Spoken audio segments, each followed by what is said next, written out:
Today we are going to see the lesson Force and Motion. Last class we studied force. Force is the pull or push. Today we are going to see about motion. Motion means moving from one place to another place. So motion is the phenomena in which an object changes its position over time. So based on the path of the motions can be classified into linear motion, curvilinear motion, circular motion, rotatory motion, oscillatory motion, zigzag motion. First we are going to see about linear motion. If an object moves in a straight line, then it is said to be a linear motion. Next, curvilinear motion. If an object moves in a straight line and suddenly if it changes the direction, then it is called as what? A curvilinear motion. Next one, circular motion. If an object moves in a circular path, then it is called as circular motion. Rotatory motion. The movement of a body about its own axis, it is called as what? Rotatory motion. Oscillatory motion. Oscillatory motion means if an object coming back to the same position after a fixed time interval, then it is called as oscillatory motion. Once again, if it is coming back at the fixed interval of time, fixed interval of time, then it is called as what? Oscillatory motion. Zigzag motion. It means it is moving here and there. It is otherwise called as irregular motion. We can classify the motion according to the path taken by the object. Linear motion. If an object moving in a straight line, then it is said to be a linear motion. A person walking in a straight road or a car moving in a straight curvilinear motion. If an object moving ahead but changing its direction, like a ball when it is thrown. Circular motion. If an object moving in a circular path, then it is said to be circular motion. Example, swirling a stone tied to the rope. Rotatory motion. If an object moving it on its own axis, then it is said to be a rotatory motion.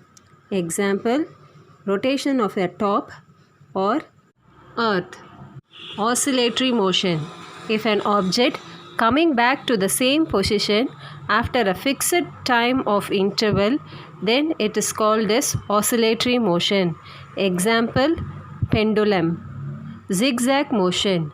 It is otherwise called as irregular motion. If an object moving here and there, example, like a motion of a bee or people walking in a crowded street.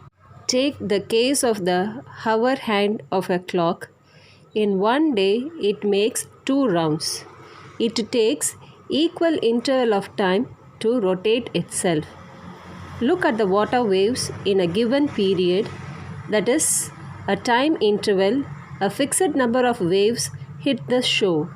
Motion repeated in equal interval of time is called as periodic motion.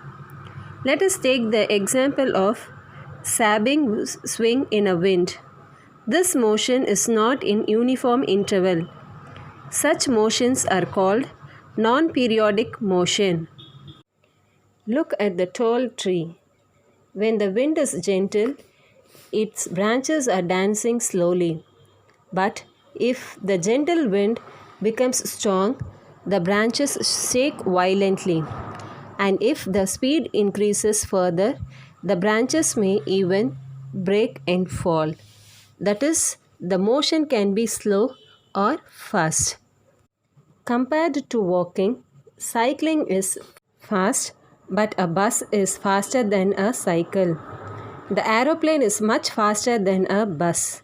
So, slow or fast is a relative concept which depends upon the motion. The distance traveled by an object in unit time is called average speed of the object. If an object traveled a distance in a time, then its average speed is distance traveled by time taken. See this pyramid. Okay, so at the top you are having D, down you are having S and T.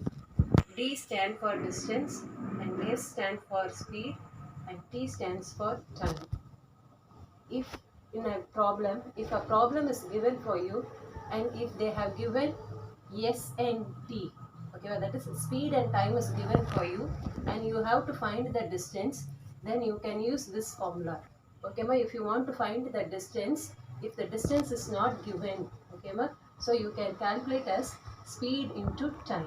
Okay, ma, you can calculate as speed into time. If suppose speed is not given, then you can calculate as d by t. Okay, by d by t.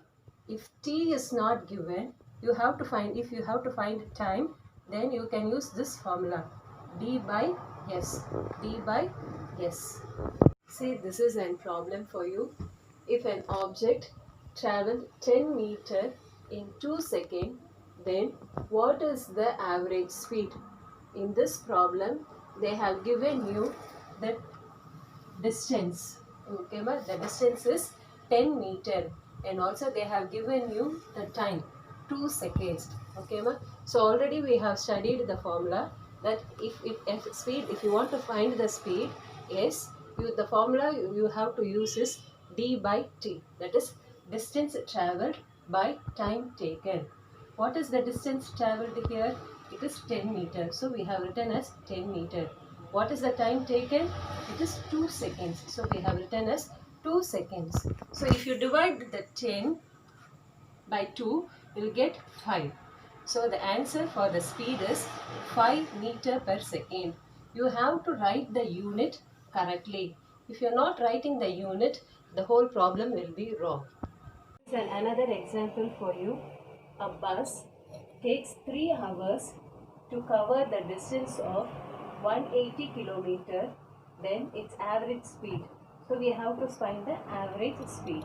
Here they have given the time, that is 3 hours, and they also have given the distance traveled, that is 180 kilometers. So we have to find the average speed. And already we have studied the formula. If you want to find the speed, then we have to use this formula, that is d by t, distance travelled by time taken. Here distance travelled is 180 kilometer. So we have written 180 kilometer. So time taken is 3 hours. So we have written here as 3 hours. If you divide this 180 by 3, you get the answer 60. So we have to write 60 kilometer per hour. So you have to use this slash. You should not say slash. You have to say per hour. So this is another example for you. If a ship traveled at a speed of 50 km per hour and it sailed for 5 hours, how much distance it had traveled? Okay, ma? So we have to find the distance. Okay, ma? In this problem, they have given you the speed 50 km and also they have given you the time 5 hours. Okay, ma? So see the pyramid here. So what we have to find? We have to find the distance. So we have to calculate as speed and time is given for you. So we have to calculate as speed into time. So we have to find the distance. We have to use this formula, that is speed into time. Speed is 50 km per hour and time is 5 hours. So if you multiply 50 and 5, you get 250 km.